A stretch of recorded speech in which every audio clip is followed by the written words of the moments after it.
Seigneur notre Dieu, notre Roi, nous te bénissons encore pour ce nouveau jour. Père, reçois toute notre reconnaissance pour ce dimanche 2 septembre 2018, où tu as bien voulu nous rassembler encore en ce lieu.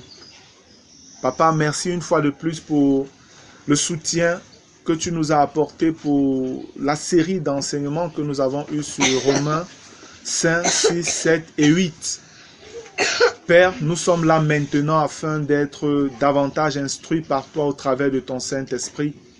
Nous te supplions donc de parler vraiment à nos cœurs, de nous éclairer davantage, de mettre chaque chose à sa place.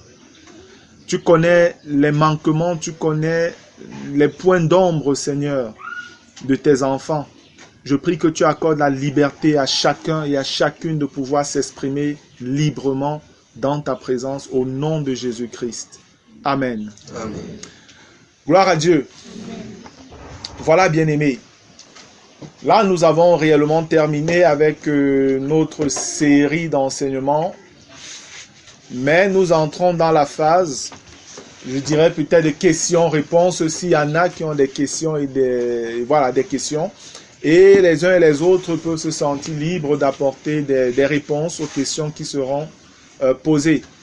Comme je l'ai dit, j'ai également quelques points liés à la compréhension de la nouvelle naissance, la compréhension de la marche par l'esprit, la compréhension de la victoire sur le péché. Il y a quelques points que j'aimerais également toucher, poser à certains, à l'Assemblée, pour que ceux qui veulent répondre se sentent libres de répondre pour notre édification à tous. Ces points sont importants parce que si on ne les comprend pas bien, on aura du mal à pouvoir assimiler même ce qui a été donné. La deuxième fois que j'avais enseigné sur la nouvelle naissance, la victoire sur le péché, la marche par l'esprit, j'avais touché déjà ces points-là. Donc ce sont des choses en fait qui sont déjà présentes. Maintenant, c'est ça un peu comme des révisions. Pour ceux qui écoutent, pour ceux qui réécoutent les enseignements qui sont donnés, pour ceux qui prennent le temps d'étudier en profondeur, ce ne serait pas compliqué. Mais comme vous le savez, il y a aussi beaucoup de nouvelles personnes au milieu de nous. Et il est de bon ton que nous revenions sur ces choses pour qu'elles aussi soient au même niveau, qu'elles rattrapent un peu le train. Amen. Gloire à Dieu. Bien, mais je pense que nous allons commencer par vous, en vous donnant la parole. Est-ce qu'il y a un frère, une sœur qui a une question, qui a quelque chose qu'il voudrait partager concernant la série des enseignements que nous avons eus sur Romains? Est-ce qu'il y a quelqu'un qui a une question, quelqu'un qui a quelque chose qu'il voudrait dire? Oui, Eugénie.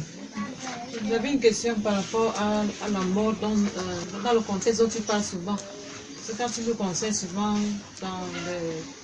Enfin, c'est revenu plusieurs fois dans l'enseignement sur Romains qu'il nous faut mourir. Donc, je voudrais comprendre, quand tu nous conseilles de mourir, bon, moi, quand j'essaie un peu de méditer, je vois un peu la souffrance, accepter la souffrance ou l'injustice, mais ce n'est pas plus loin. Je voudrais comprendre mieux. Amen. La sœur dit dans les enseignements, à plusieurs reprises, j'ai parlé du fait que nous devions mourir. Et elle ne comprend pas très bien que quand elle essaie de méditer, c'est vrai, voir un peu la souffrance, supporter, tu as dit les injustices, lui supporter les injustices. Voilà, elle voudrait davantage comprendre. Bien, je dirais simplement que c'est déjà juste ce que tu comprends. Quand on parle de mourir, c'est lié à la souffrance aussi qu'on peut subir dans le monde. C'est lié aussi aux injustices. Parler de mourir, c'est qu'est-ce qui meurt en réalité? Quand on parle de mourir, il faut mourir. Quand vous lisez les Écritures, vous vous rendez compte que concernant la chair, la puissance de péché et de mort qui est en nous, c'est la chair qui nous conduit à faire toutes les bêtises que nous faisons, pour nous qui sommes nés de nouveau, même pour les païens. Mais nous qui sommes nés de nouveau, nous sommes censés marcher maintenant en nouveauté de vie, comme Jésus-Christ. Amen. Mais malheureusement, il arrive que nous fassions encore des choses qui ne sont pas bonnes. C'est la chair qui est derrière tout ça. Nous l'avons compris. Mais la Bible nous rend responsables des actions de la chair lorsque nous les laissons nous diriger. Amen. C'est pourquoi la parole dit que celui qui marche selon la chair mourra. Si tu es dans la chair, tu vas mourir. Et maintenant, qu'est-ce que toi, le chrétien qui est né de... En fait, toi qui es né de nouveau, qu'est-ce que tu devrais faire? Lorsqu'on parle de mourir, en fait, c'est juste amener la réalité pratique de l'œuvre de la croix dans un domaine précis de ta vie où la chair est encore du contrôle. Amen. C'est en fait ça lorsqu'on dit de mourir. La sœur peut-être a parlé de souffrir ou de supporter les injustices. Il y a des chrétiens qui ne supportent pas les injustices. Donc tu lui fais un peu un problème, une affaire, en fait tu le titilles un peu, ou tu lui causes un petit tort, il ne sait pas passer dessus. Tant que vraiment tu n'as pas demandé pardon, tu n'as pas, tu n'as pas fait tout ce qu'il attend que tu fasses, pour lui il a un problème et il est mal avec ça. Vous allez le voir venir se plaindre chez les dirigeants, se plaindre chez tel frère, se plaindre chez telle sœur, toujours à cause d'une injustice qui lui a été faite. Ce n'est pas le caractère de Christ ça. Amen. La Bible nous fait comprendre que Christ a souffert, lui qui était juste, de la part des injustes. Mais qu'est-ce qu'il a dit? Pardonne-leur, Père, car ils ne savent pas ce qu'ils font. Ça voudrait dire que dans ce domaine-là, le Seigneur il n'avait pas de problème. La chair n'agissait pas. Et la chair ne pouvait pas agir en lui.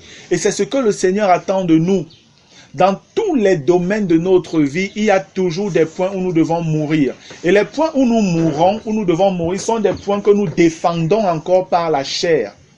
Et si nous entrons dans la réalité de la mort sur ces points-là, ce qui se produira, ce sera quoi? C'est la manifestation de la puissance de la vie de résurrection. Amen. Le Seigneur nous dit, pourquoi ne souffriez-vous même pas un peu quelques injustices? Pourquoi? Pourquoi est-ce que ça te fait autant mal qu'on te dise que tu es laide? Qu'on te dise que tes cheveux, tu vois comment tu es vieille même, tu vois comment tu es même mal habillée. Parce que tu es devenue chrétienne et tu n'es pas dans tous les artifices que les femmes font là. Parce que le Seigneur te conduit dans une vie de dépouillement et de sainteté sur le plan peut-être de l'extérieur. Les gens de ta famille et puis même certains frères et sœurs qui n'ont pas encore compris t'accablent d'injures, de mépris et de beaucoup. Et ça te fait tellement mal. Et toi, tu es là toujours en essayant de te défendre. Pourquoi? Pourquoi on ne t'insulterait pas alors qu'on a insulté Jésus? Pourquoi tu supporterais même pas que quelqu'un te gifle et tu restes tranquille sans rendre? C'est ce qu'on a fait à Jésus. C'est ça en fait lorsque je parle de mourir. La Bible nous fait comprendre que tous ceux qui sont en Jésus-Christ ont crucifié la chair avec ses passions et ses désirs. C'est ceux-là qui sont en Christ qui crucifient. Jésus a fait sa part de manière absolue. Et ce qu'il a accompli à la croix nous est acquis aujourd'hui et nous avons la capacité et surtout la responsabilité de veiller à mettre à mort chaque domaine de notre vie qui est encore charnel. Et le Saint-Esprit est là pour nous aider dans ce travail. Amen. C'est lui qui nous guide, c'est lui qui touche parfois où ça fait mal. C'est lui qui touche parfois où ça fait mal. Et je vous ai dit, la mort et la mort de la croix fait mal, bien-aimés. La Bible nous dit dans Philippiens que Christ est mort et après on nous dit de la mort de la croix. Mourir tout simplement, les païens là ils meurent comme ça, là on meurt physiquement et tout ça, c'est quelque chose. Mais je vais vous dire que la mort de la croix c'est tout autre chose.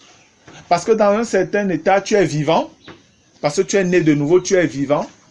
Mais de l'autre côté, il faut que tu laisses la mort de la croix travailler en toi.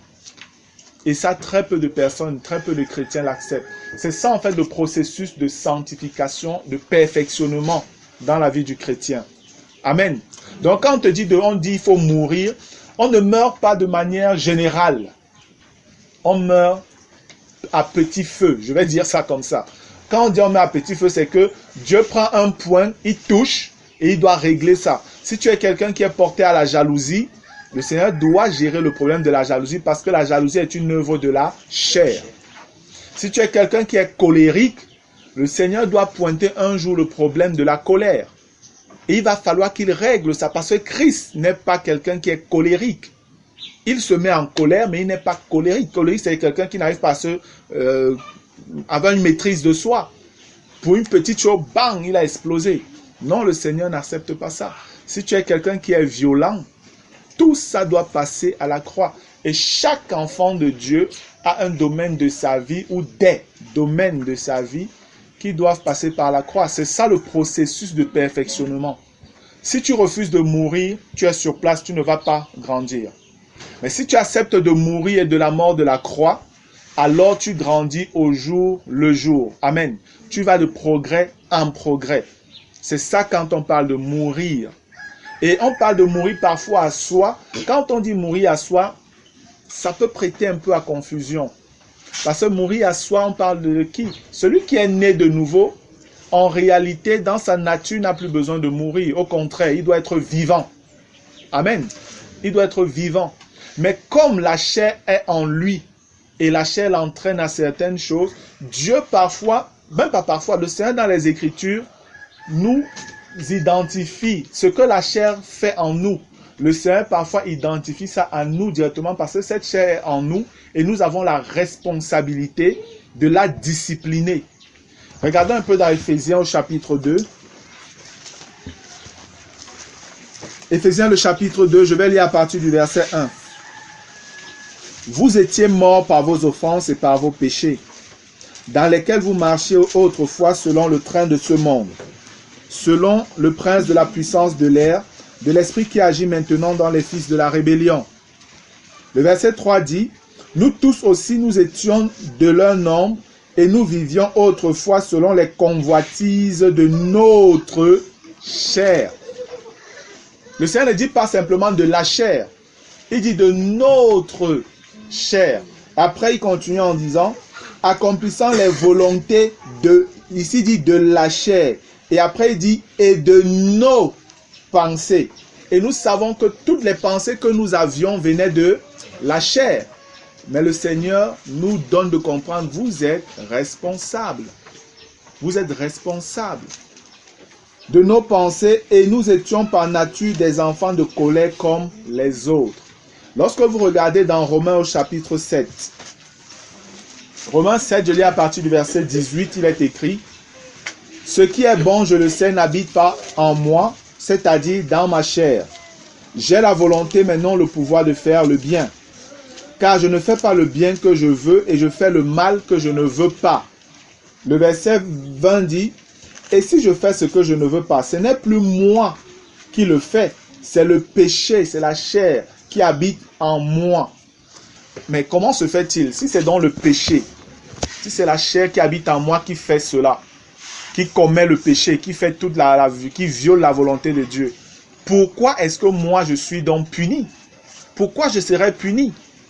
Tu es puni parce que Dieu t'a donné la responsabilité de vaincre celui-là. Dieu ne viendra pas faire ce combat-là pour toi. Il a déjà mené la bataille et il t'a donné tout ce qui contribue à une vie pieuse. Amen. Tout ce qui contribue à une vie pieuse. Tu ne peux pas laisser la colère se manifester en toi et tu commets des dégâts. Et après tu dis non, c'est la chair qui a commis ça, donc moi je ne suis pas responsable. C'est la chair qu'il faut punir. Non.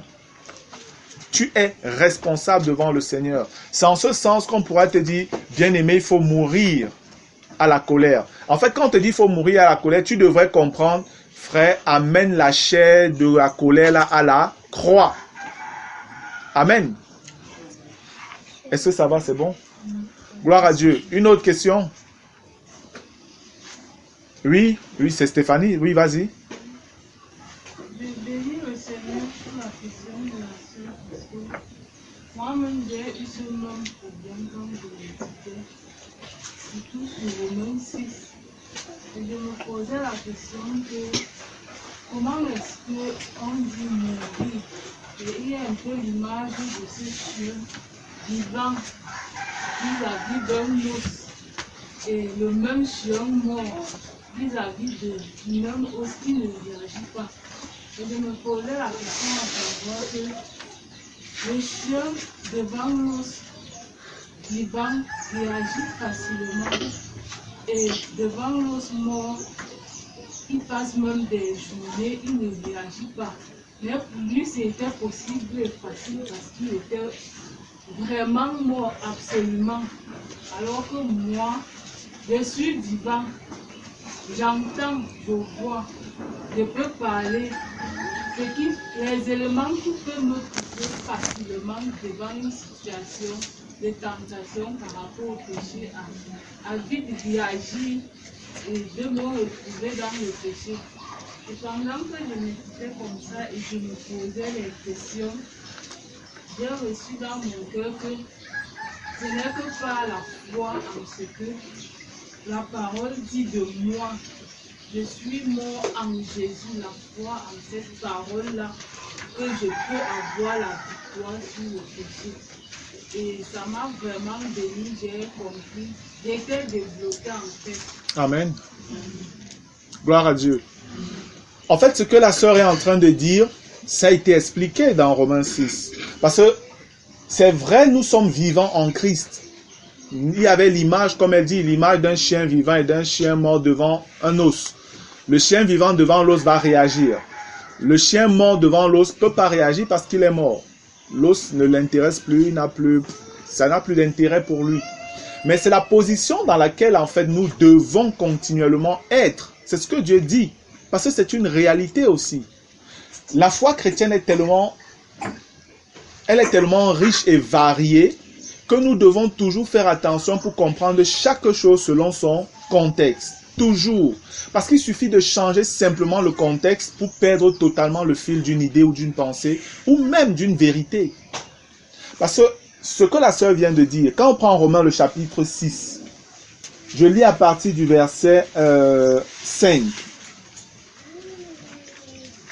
Ou peut-être pour rester un peu dans le contexte, allons même au verset 1. Que dirons-nous donc? Demeurerions-nous dans le péché afin que la grâce abonde? Loin de là. Nous qui sommes morts au péché, comment vivrions-nous encore dans le péché? La Bible dit nous sommes morts au péché. Ignorez-vous que... On vous explique comment vous êtes morts.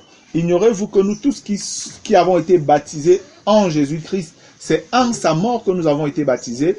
Nous avons donc été ensevelis avec lui par le baptême en sa mort, afin que, comme Christ est ressuscité des morts par la gloire du Père, de même nous aussi nous marchions en nouveauté de vie. En effet, si nous sommes devenus une même plante avec lui par la conformité à sa mort, nous le serons aussi par la conformité à sa résurrection. Verset 6, sachant que notre vieil homme a été crucifié. Notre vieil homme a été mis à mort à la croix avec Christ, avec lui, afin que le corps du péché soit réduit à l'impuissance, pour que nous ne soyons plus esclaves du péché. Voilà en fait, nous sommes réellement morts avec Christ, afin que nous ne soyons plus portés à pécher. Non, c'est plus notre vie. Maintenant, le verset 7 nous dit, car celui qui est mort est libre du péché, pour dire que celui qui est mort ne pêche plus. Et on continue en disant, or, si nous sommes morts avec Christ, nous croyons que nous vivrons aussi avec lui. Sachant que Christ ressuscité des morts ne meurt plus. La mort n'a plus de pouvoir sur lui. Vous voyez comment Dieu joue avec la mort et la vie. On vous dit vous êtes mort, après on vous parle plutôt de la vie de résurrection maintenant. Amen. Et plus bas on dit au verset 10, car il est mort et c'est pour le péché qu'il est mort, une fois pour toutes. Christ est mort, est-ce que c'est vrai? C'est vrai? Christ est vivant, est-ce que c'est vrai? Ah, il est mort et il est vivant. Amen. C'est notre position en fait. Nous sommes morts et nous sommes vivants. Mais chaque chose doit être comprise dans son contexte. Verset 10, car il est mort et c'est pour le péché qu'il est mort, une fois pour toutes. Et après on vous dit, il est revenu à la vie et c'est pour Dieu qu'il vit. Nous sommes morts par rapport au péché et nous sommes vivants par rapport à Dieu. Voilà la position du chrétien. Et nous devons y entrer, gloire à Dieu, comme la sœur l'a dit, par la foi. Parce que justement, en bas au verset 11, on vous dit quoi? Ainsi vous-même, donc nous chrétiens maintenant, comme Christ, ainsi vous-même, regardez-vous comme vivants? Non. Regardez-vous comme morts au péché. On précise bien, regardez-vous comme morts au péché, et après on dit, et comme vivants pour Dieu en Jésus-Christ. Et c'est pourquoi on peut donc dire par la suite, si vous avez compris cet état de choses, que le péché ne règne donc point dans votre corps mortel et n'obéissez pas à ses convoitises. Pourquoi? Parce que Dieu a besoin de vous.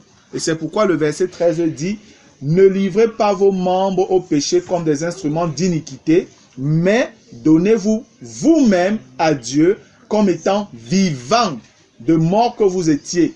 De mort que vous étiez avant mort par rapport à Dieu. C'est ce que Ephésiens 2:1 nous a donné de comprendre. Mais maintenant, avant vous étiez mort, mais maintenant vous êtes vivant pour Dieu. Et qu'est-ce que la Bible dit? Et offrez à Dieu vos membres comme des instruments de justice. C'est pourquoi Romains 12:1 peut nous dire de nous offrir comme des sacrifices vivants. Les sacrifices sont censés être tués, mis à mort. Mais vous êtes déjà passé par l'étape de la mort quand vous avez compris ce que Christ a accompli. Et Dieu, maintenant, par la vie de résurrection, veut vous utiliser pour sa gloire afin que sa justice soit établie. Amen. Amen. Notre Père qui est aux cieux, que ton nom soit sanctifié, que ton règne vienne, que ta volonté soit faite sur la terre, comme au ciel. Sur la terre comme au ciel. Ce sont les chrétiens qui ont la responsabilité d'établir la volonté de Dieu sur la terre. Amen. Ce sont les chrétiens qui ont la responsabilité d'établir sa vie de justice. C'est pourquoi on ne peut pas laisser l'injustice au milieu de l'église. Il y a un problème. L'injustice est dans le monde. Mais dans l'église, c'est la justice et la discipline. Amen. Gloire à Dieu. Autre chose. Quelqu'un d'autre voudrait? Oui, Cécile. Je voulais juste ajouter que je l'ai compris aussi avec l'aide de ce verset de Jean 3, où verset 30, il dit qu'il faut que son influence grandisse et que la mienne diminue. C'est-à-dire que si on a accepté Jésus-Christ et qu'on veut vivre sa vie, à l'intérieur de nous, nous-mêmes on diminue, ce que nous sommes dans nos habitudes, dans notre caractère diminue. Et c'est beaucoup plus le caractère de Jésus-Christ, c'est la vie de Jésus-Christ qui grandit et qui augmente. Et ça se reflète dans ce qu'on fait, dans ce qu'on dit, dans comment dans ce qu'on porte. C'est pour ça, je crois que l'apôtre Paul peut dire que ce n'est plus lui qui vit, mais c'est Christ qui vit en lui. Amen. Ok. Dans Galates 2:20, l'apôtre Paul le dit réellement. Si je vis, c'est plus moi qui vis, c'est Christ qui vit en moi. Si je vis maintenant, je vis dans la foi, dans la résurrection du Fils de Dieu. Lisons ce passage. Allons dans Galates. Il vit dans la foi au Fils de Dieu. Galates chapitre 2, verset 20, il est écrit: j'ai été crucifié avec Christ. Et si je vis, ce n'est plus moi qui vis, c'est Christ qui vit en moi. Si je vis maintenant dans la chair, je vis dans la foi au Fils de Dieu qui m'a aimé et qui s'est livré lui-même pour moi. Amen. Réellement, la vie du Christ doit grandir en nous. La vie du Christ doit grandir en nous pour que nous allions dans l'étape de parfait comme lui-même. Il est parfait sur un plan pratique. Mais je voudrais revenir maintenant selon le contexte de Jean 3:30. Jean 3:30 dit: il faut qu'il croisse et que je diminue. Lorsqu'on regarde ici, c'est Jean-Baptiste qui est en train de parler. Amen. Il est bon de voir le contexte. C'est vrai que beaucoup de chrétiens prennent ce passage pour dire nous devons diminuer afin que Christ croisse. Dans le sens où notre vie doit baisser pour que la vie de Christ soit manifestée. Mais la compréhension n'est pas juste selon le contexte. Le principe en lui-même est juste. Amen. Le principe à la base est juste dans le sens où ce n'est pas qu'on devrait diminuer en fait. La vie de Christ doit grandir en nous. Mais nous n'avons pas à diminuer. Comprenez bien ce que je dis. Les hommes ont dans la tête que nous devons diminuer pour que Christ grandisse. Mais quand il parle de nous, de qui est-ce qu'il parle? Voilà toujours la question qu'il faut vous poser. Par ma nouvelle naissance, qu'est-ce qui m'anime aujourd'hui en termes de vie? Est-ce que j'ai une vie par moi-même, par ma nouvelle naissance? Hein? Non. C'est la vie de Christ qui est en moi. Et cette vie doit-elle diminuer? Non. Moi, si je suis vivant aujourd'hui, c'est par Christ. C'est ce que Paul dit en fait. C'est par Christ que je suis vivant. Et cette vie qui est ma vie aujourd'hui, qui est celle de Christ, parce que je suis un seul esprit avec lui, ma vie doit plutôt continuer à croître et à grandir parce que c'est la vie de Christ qui est en moi. Amen. Elle a plutôt besoin de croître. Jean-Baptiste ici, c'est lui qui est en train de parler. Lui parlait ici en termes de ministère. en termes de ministère. Jean-Baptiste voulait faire comprendre que mon ministère doit disparaître afin que le ministère de Christ prenne la place. Amen. C'est pour ça qu'il dit, il faut que moi je diminue et que lui, il croisse. Parce qu'on était en train de... C'était une période de transition. Jean-Baptiste, de manière... Je ne sais pas si de manière absolue. D'une certaine manière, je préfère parler comme ça, était le dernier plus grand prophète de l'Ancienne Alliance. C'était le dernier plus grand prophète de l'Ancienne Alliance. Et la Bible nous dit même qu'il était le plus grand. Parce que c'est lui qui a directement introduit le Fils de Dieu qui arrivait. Jésus était également un prophète qui a officié et qui officie. Il a officié dans l'Ancienne Alliance et il officie aussi dans la Nouvelle Alliance. Amen. C'est pourquoi je prends Jean-Baptiste comme le dernier. Mais ce que Jean-Baptiste nous disait ici, c'était en termes de ministère. Parce que ses disciples étaient en train d'essayer de faire une concurrence avec les disciples de Jésus. Amen. Ses disciples faisaient une concurrence avec... Regardons un peu plus haut. Au verset 24. On nous dit au verset 22, au verset 22, on dit: après cela, Jésus, accompagné de ses disciples, se rendit dans la terre de Judée, et là, il demeurait avec eux et il baptisait. Jean aussi baptisait à Hénon, près de Salim, parce qu'il y avait là beaucoup d'eau, et on y venait pour être baptisé, car Jean n'avait pas encore été mis en prison. Et écoutez ce qu'on dit au verset 25. Or, il s'éleva de la part des disciples de Jean une dispute avec un juif touchant la purification. Il vint trouver Jean et lui dit: Rabbi, celui qui était avec toi au-delà du Jourdain et à qui tu as rendu témoignage, voici, il baptise et tous vont à lui. Il parlait de qui ici? De Jésus. Ils sont en train de dire: mais toi, on sait que c'est toi qui baptises et tout. Nous, on est avec toi, tu es le grand maître. Mais comment celui-là aussi commence à baptiser et tout le monde est même en train d'aller de son côté maintenant? C'est un peu les bagarres qui existent aujourd'hui dans l'église, les dénominations. Je veux plus de chrétiens, je veux plus de brebis. Et on se glorifie de ça, ça n'a aucun sens. Verset 26. Il vint trouver, bon, on a déjà lu ça, oui, d'accord. 27. Jean répondit: un homme ne peut recevoir que ce qui lui a été donné du ciel. Amen. Vous-même êtes témoin que j'ai dit: je ne suis pas le Christ, mais j'ai été envoyé devant lui. Celui à qui appartient l'épouse, c'est l'époux. Mais l'ami de l'époux qui se tient là et qui l'entend éprouve une grande joie à cause de la voix de l'époux. Aussi cette joie qui est la mienne est parfaite. Il faut qu'il croisse et que je diminue. Donc en fait, on voit ici, beaucoup de gens vont à lui, c'est normal. Il faut qu'ils aillent même davantage parce que moi, mon ministère doit disparaître. Amen. Et par la suite, il dit: celui qui vient d'en haut est au-dessus de tous. Celui qui est de la terre est de la terre. Et il parle comme étant de la terre. Celui qui vient du ciel est au-dessus de tous. J'en parlais ici de lui. Il disait: Jésus, il est plus grand que moi. Lui, il vient du ciel, moi, je suis de la terre. Donc, lui, il comprend les choses de manière plus parfaite, plus sublime. Il est bon que vous alliez là-bas. Et quand on regarde dans Jean au chapitre 1, au verset 29, il est écrit: le lendemain, il vit Jésus venant à lui. C'est Jean. Et il dit, voici Jean qui voit Jésus qui vient, il dit: voici l'agneau de Dieu qui ôte le péché du monde. C'est celui dont j'ai dit: après moi vient un homme qui m'a précédé, car il était avant moi. Je ne le connaissais pas, mais c'est afin qu'il soit manifesté à Israël que je suis venu baptiser d'eau. Jean rendit ce témoignage: j'ai vu l'Esprit descendre du ciel comme une colombe et s'arrêter sur lui. Je ne le connaissais pas, mais celui qui m'a envoyé baptiser d'eau m'a dit: celui sur qui tu verras l'Esprit descendre et s'arrêter, c'est celui qui baptise du Saint-Esprit. Et j'ai vu et j'ai rendu témoignage qu'il est le Fils de Dieu. Le lendemain, Jean était encore là avec deux de ses disciples à lui. Et ayant regardé Jésus qui passait, il dit: voilà l'agneau de Dieu. Et qu'est-ce qui se passe? Les deux disciples l'entendirent prononcer ces paroles et ils suivirent Jésus. Jésus se retourna et voyant qu'ils le suivaient, il leur dit: que cherchez-vous? Ils lui répondirent: Rabbi. Maintenant, ils appellent Jésus maître. Ce n'est plus Jean qu'ils appellent maître, c'est Jésus. Rabbi.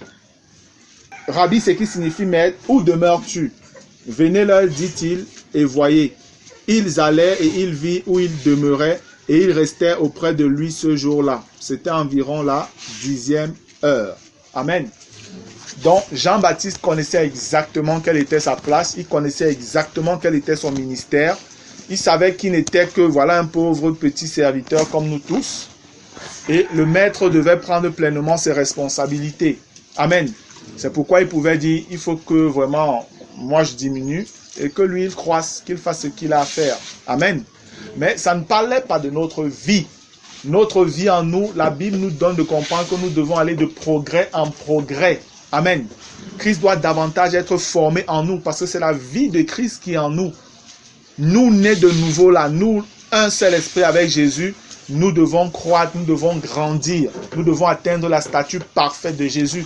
Parce que tu n'as plus ta vie à toi et la vie de Jésus à côté. Non, c'est une seule et même vie. Amen. Gloire à Dieu. Une autre réaction? Oui, Alix. Et en fait, moi, le passage que la sœur de Dieu de Jean croit le Seigneur, une fois on dit qu'il faut qu'il croise que moi je diminue. En fait, le jeu-là, moi je comprenais ça un peu comme étant la chair. Je n'avais pas compris ça dans le... Je sais, c'est ce que je dis. Beaucoup de chrétiens comprennent ça de cette manière. Mais quand on regarde le contexte, il est question de ministère. C'est pourquoi il a fallu même que Jean aille en prison et puis qu'il soit tué et puis voilà. Il avait terminé ce qu'il avait à faire. Dès qu'il avait révélé à Israël que le voilà, l'agneau, c'était bon, c'était ce qu'il était venu faire. Il est d'abord venu préparer le cœur des enfants d'Israël. Ceux qui ont cru, d'accord, ils étaient avec lui, il les enseignait. Et après, quand le maître a commencé son ministère, pour lui devait s'arrêter. Amen. Il y avait un autre doigt. Oui, Stéphanie. Je voulais revenir à la question de la sœur Émilie, parce que dedans on a parlé aussi de supporter quelques injustices.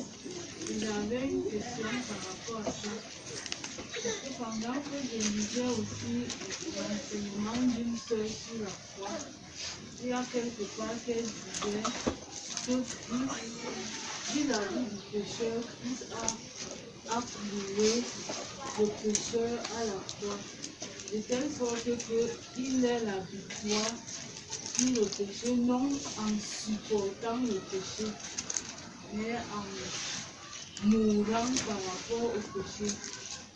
Et je me posais la question que, à comprendre vraiment cette différence entre supporter et mourir, parce que je me rappelais de ce passage qui dit qu'il faut souffrir de quelques injustices. Et ça me troublait un peu. C'est vrai que j'ai un peu du mal à te suivre. Elle disait qu'il faut mourir au péché et pas supporter le péché. J'ai du mal à te suivre. Je peux essayer de comprendre ce que tu veux dire, mais il faut bien que moi je vois bien dans quel contexte la chose a été dite. Parce que tu peux avoir lu, mais tu interprètes mal ce que la femme était en train de dire. Et voici ça, j'ai recopié. Oui, tu as recopié juste une portion, n'est-ce pas? C'est sur la croix que Christ a cloué la vie de la vieille création. Et que le pécheur a été délivré de la puissance du péché, non pas en dominant sur le péché, mais en mourant au péché. Et je crois qu'elle a mis Romains 6, verset 2. C'est ce qu'elle a dit, n'est-ce pas? Oui. Mais elle n'a pas dit supporter, elle a dit en dominant Oui, sur le péché. Dominant, plutôt, c'est plutôt dominer. Voilà, là c'est totalement différent. Là c'est totalement différent. On n'a pas à dominer le péché, on a à mourir au péché. Tu ne peux pas dominer le péché, c'est pas possible. C'est pourquoi Christ il a fallu qu'il nous tue.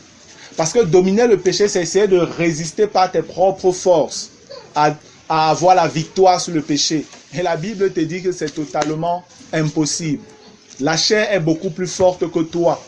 C'est pourquoi il fallait que ta vie, ta nature, la nature de péché que tu avais, que tu meurs et que tu sois recréé à nouveau. C'est pourquoi on peut dire que le péché, on l'a cloué à la croix, c'est mort. Ceux qui ont, sans Jésus, qui ont crucifié la chair avec ses passions, c'est de ça qu'on est en train de parler. Romains 6 te dit, le vieil homme a été crucifié.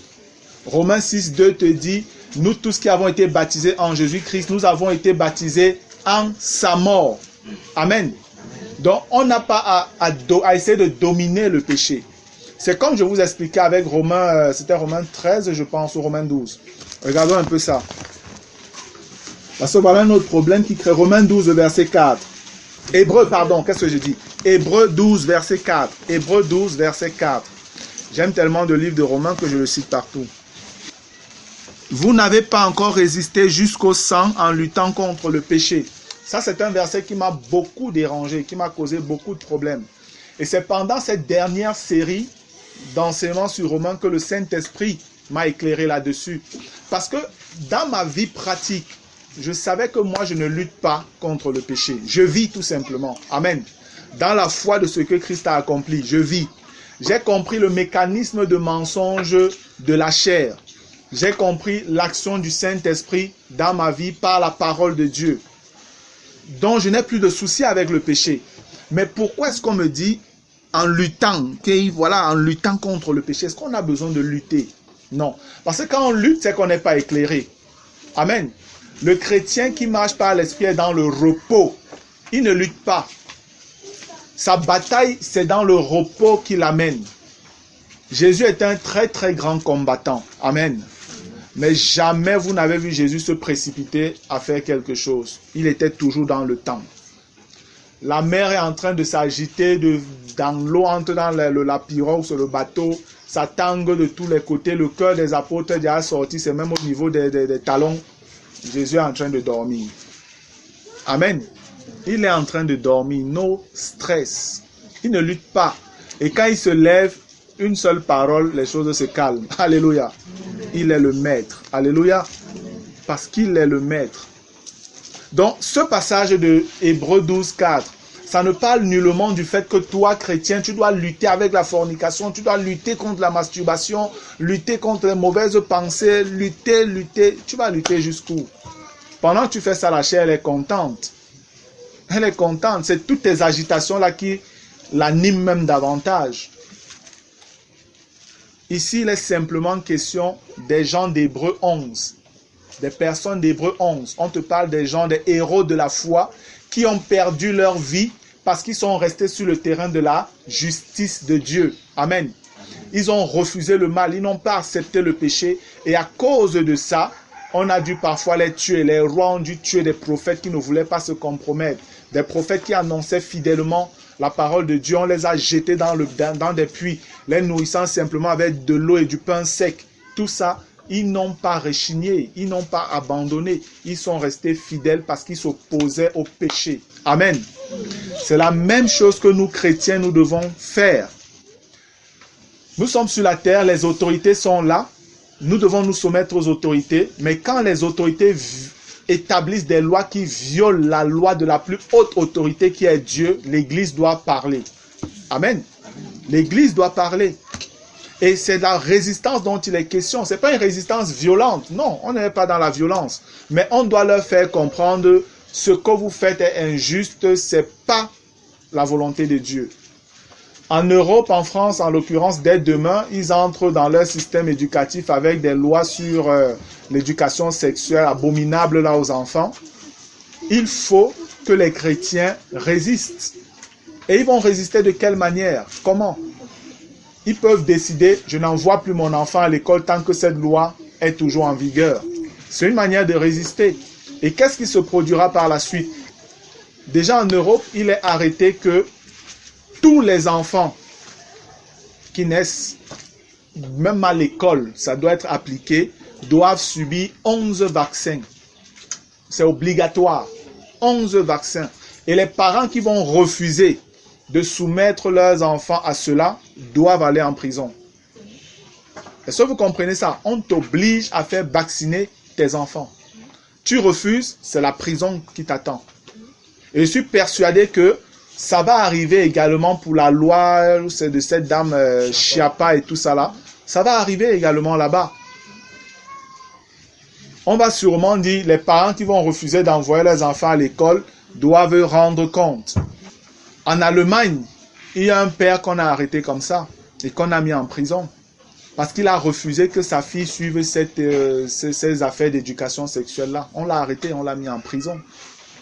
Et il a été frappé d'une amende en plus. Est-ce que vous vous rendez compte? C'est ça en fait, le péché est en train d'être totalement libéralisé maintenant dans le monde. Et les chrétiens, dans une certaine mesure, doivent prendre position. Ils doivent lutter contre le péché. Amen. Jusqu'au sang, ça veut dire jusqu'à la mort. Jusqu'à la mort. Vous devez être prêts pour ça. Il n'y a pas longtemps que je vous disais déjà ici que le moment arrive où bientôt vos enfants, vous aurez à choisir. Ou les envoyer à l'école et ils se perdent dans toutes les bêtises qu'on va les enseigner là-bas. Ou les garder à la maison et vraiment faire confiance au Seigneur pour votre lendemain. Amen. Frère, ce temps n'est plus loin. Voilà les frères, les chrétiens de la France qui sont déjà devant ce choix qu'ils devraient faire.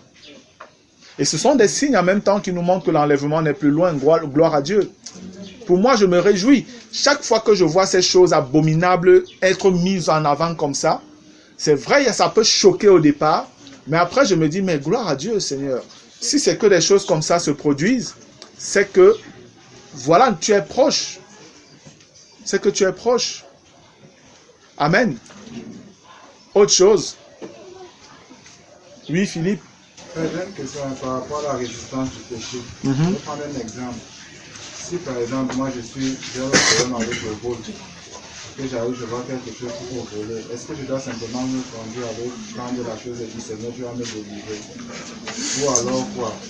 Moi je ne comprends pas. Mais tu as volé. Tu n'as même pas résisté. Tu as volé. Ce dont il est question ici, c'est de simplement savoir que le vol n'est pas pour moi, c'est tout. Mais si c'est que tu commences à dire non, il ne faut pas que je vole, machin, tu commences à réfléchir, tu tournes et tout, la convoitise grandit, c'est ce que Jacques dit. C'est ce que Jacques dit. La convoitise va grandir et tu vas finir par prendre cette chose. Mais si tu sais que ce n'est pas pour moi, pourquoi la Bible dit c'est pas pour moi, je ne prends pas. Le problème est résolu. Pourquoi est-ce que tu as résisté? Non, si tu veux utiliser le terme résister dans le sens où je n'ai pas pris, alors que j'ai eu la tentation, mais je n'ai pas pris, ok, tu peux l'utiliser comme ça. Mais ceux qui pensent que résister en luttant, comme la Bible dit, résister en luttant contre le péché, ce n'est pas la méthode de Dieu pour avoir la victoire sur le péché. C'est comme je vous ai dit, j'ai dit, il y a des frères que je connais qui avaient des problèmes, je prends les exemples avec la masturbation. Quand ils ressentaient cette forte pression en lui, ce qu'il faisait, il prenait la Bible, il commence à lire les passages, il lit parce qu'il espère que la pression là va partir. Il lit. Après, ça ne part pas quand il est déjà fatigué de lire, ce n'est pas parti. Il prend les cantiques, il chante, il commence à chanter à haute voix, il chante. Il se dit vraiment, après il commence à prier, il prie, il chasse. Après, il reprend la Bible. Je vous dis ce qu'il me racontait, hein. Et puis il reprend la Bible en se disant, non, ça va peut-être, cette fois-ci, ça va partir. Il invoque le nom du Seigneur et tout ça. Dès qu'il part se coucher, il se masturbe. Il a résisté comme il a pu. Mais il a résisté selon ses moyens à lui, selon la chair. Il n'a pas résisté selon la révélation de la parole, parce qu'il n'avait pas encore de lumière. Mais après que je lui ai expliqué comment la chose fonctionne, aujourd'hui, il marche dans la victoire sur le péché. Amen. Il marche dans la victoire sur le péché. C'est pas... Non, il est dans la victoire sur le péché. Gloire à Dieu. Donc, il n'est pas question de bagarrer avec le péché. Et parce que quand les gens comprennent résister en luttant contre le péché, c'est que les chrétiens font. Parce qu'un vrai chrétien veut marcher dans la sainteté. Amen. Un vrai chrétien veut mettre toute la Bible en pratique. Elle veut être parfaitement dans la volonté de Dieu. C'est ça le cœur d'un vrai chrétien, d'un vrai enfant de Dieu. Mais la chair, elle est là, malheureusement. Elle est là. La vérité, c'est que quand tu as compris le mécanisme, oh, tu ne te casses pas la tête. Tu ne te casses plus la tête. Ce n'est plus une résistance violente. Et puis, avec les jeunes même, il y en a qui prennent des jeûnes. Je vous dis, frère, les jeûnes de 3 jours, ils sentent qu'après 3 jours, il se dit non, c'est sûr que ça va passer. Quand il jeûne 3 jours là, il coupe son jeûne. Pendant 1 jour, il n'est pas tombé dans ce péché pour lequel il jeûnait. 2 jours, 1 semaine, le gars, il peut même commencer à dire non, frère, vraiment, je vous dis que quand tu as tes péchés, ah frère, tu ne sais pas, comment le péché, moi j'ai pris 3 jours de jeûne, prends 3 jours de jeûne, frère, tu vas confirmer. Ça part rapidement. C'est comme ça que moi j'ai eu la victoire. Il est en train de dire ça à la personne, il est 20h. Quand il va se coucher à 21h, il tombe dans le péché là. Oui, c'est ça le trouble, c'est ça le drame, c'est ça le calvaire des enfants de Dieu qui n'ont pas compris comment avoir la victoire sur le péché. Satan joue avec vous. Il vous tient encore captif et il vous fait souffrir. Vous n'êtes pas libéré. Alors que Christ, c'est pour la liberté qui vous a affranchi. Vous n'avez plus à vous laisser dominer par le péché. La Bible vous dit dans Romains, non, vous n'êtes plus esclave du péché. Plus du tout. Plus du tout. Frère, c'est possible de marcher dans la victoire sur le péché tous les jours de votre vie. Amen. Je vais vous raconter quelque chose que j'ai raconté à des frères, c'était quand, je crois vendredi. Une chose que j'ai vécue et qui m'a amusé et en même temps béni. Parce que ça entrait justement dans le cadre de notre étude. Pour ceux qui sont dans le groupe WhatsApp de l'Assemblée, chaque matin, j'ai pour habitude, pour coutume, pour tradition, d'envoyer des petites vidéos d'édification et tout ça. Et voilà, c'est un peu mon dada tous les matins. Quelque chose s'est produit parce que dans le groupe, il y a un frère, Cabrel en l'occurrence, il est au Cabrel. Voilà, il y a Cabrel qui aussi a commencé à envoyer les vidéos dans le groupe. Et il les envoie aussi le matin.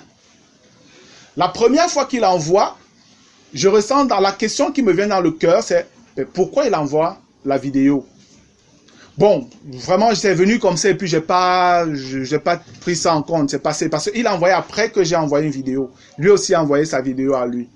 Bon, c'est passé. Et il envoie aussi avec des petits commentaires, exactement comme je fais.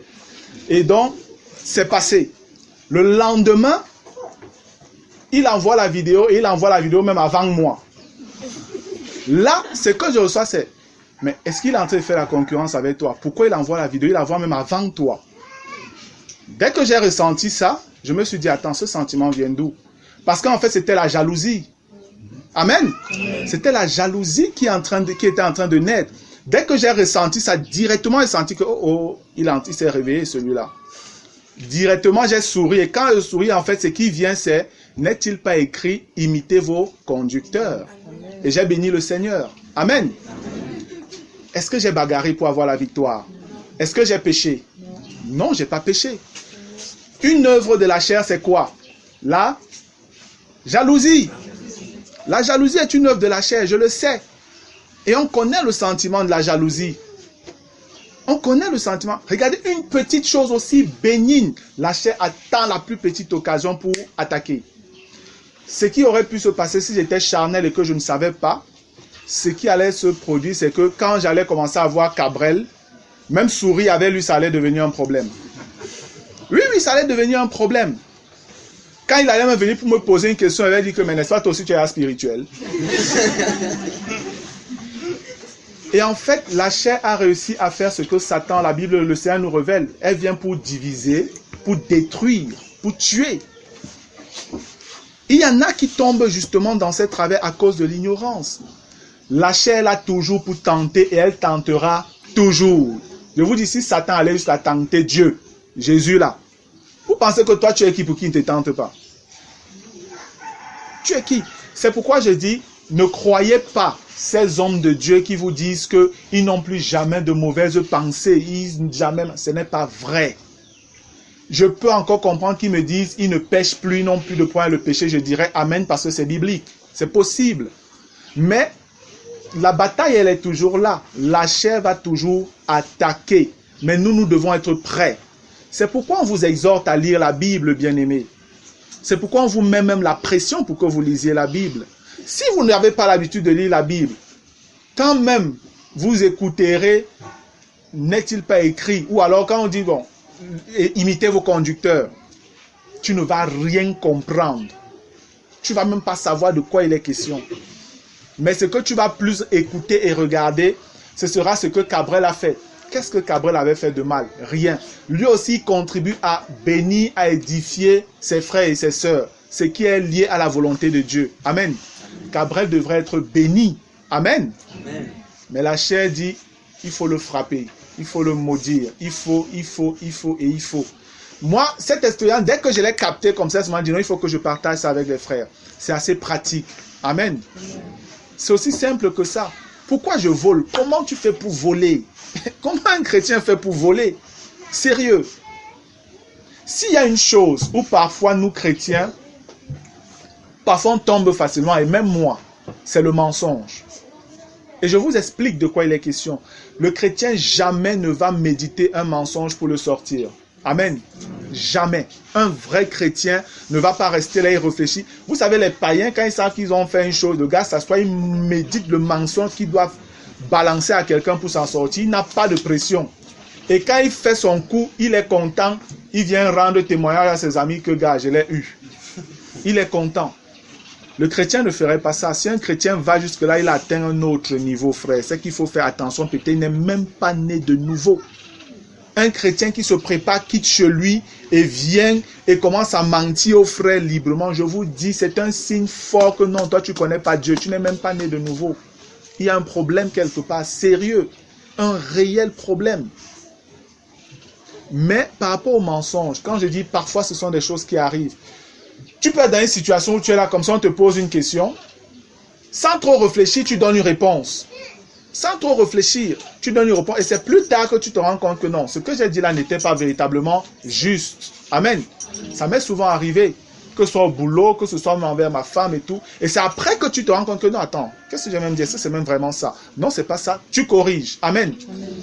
La vérité, c'est que si le Saint-Esprit te ramène ça à l'esprit, ça veut dire que tu avais commis une faute. Et nous sommes appelés à être dans la perfection. C'est le Saint-Esprit qui veille à notre perfectionnement. C'est pourquoi ce que nous pouvons juger petite faute, lui ne laisse pas passer parce que Jésus ne ferait pas ça. Amen. Amen. Jésus ne ferait pas ça. Donc c'est à ce niveau que parfois, dans les réponses rapides, évasives, comme ça, on peut dire des choses qui ne tiennent pas. On pourrait dire c'est des mensonges. Et puis si tu as compris, tu corriges. Alléluia. Amen. Mes frères, il y a des péchés pour lesquels je dis je ne comprends pas. Je comprends. En fait, quand tu as déjà compris, tu ne peux plus te retrouver dedans. Tu fais comment, toi, chrétien, pour te retrouver dans la pornographie, dans la masturbation, dans la fornication. Tu te retrouves dans des choses, je ne sais pas, dans la jalousie que tu portes, dans la haine que tu développes pour tel ou tel. C'est que tu es simplement ignorant. C'est parce que tu ne connais pas. Et je vous dis, lorsque tu as compris, frère, la vie chrétienne devient facile. Amen. La vie chrétienne devient facile. Réellement, tu comprends que les commandements de Dieu ne sont pas pénibles. Non, c'est pénible pour ceux qui n'ont pas compris. Mais dès que tu as compris qui tu es en Dieu et ce que Christ a accompli à la croix, tu mènes une vie chrétienne victorieuse et dans la paix, dans le repos. C'est pourquoi les gens peuvent toujours se demander, mais comment tu fais pour être toujours équilibré, toujours rayonnant, toujours tranquille? Comment tu fais? C'est simplement parce que tu es en train de manifester la vie de Christ. Amen. Et ça, donc, ça passe par le brisement. Voilà le côté où la croix intervient encore et que beaucoup de chrétiens fuient. Il y a un moment de brisement dans la vie, bien-aimés. Il y a une sœur qui est au milieu de nous, avec qui, côté brisement, j'ai beaucoup lutté avec elle. Beaucoup lutté dans le sens où je l'amenais à rester sur le terrain où elle devait être brisée parce qu'elle arrivait toujours à fuir. Elle arrivait toujours à fuir.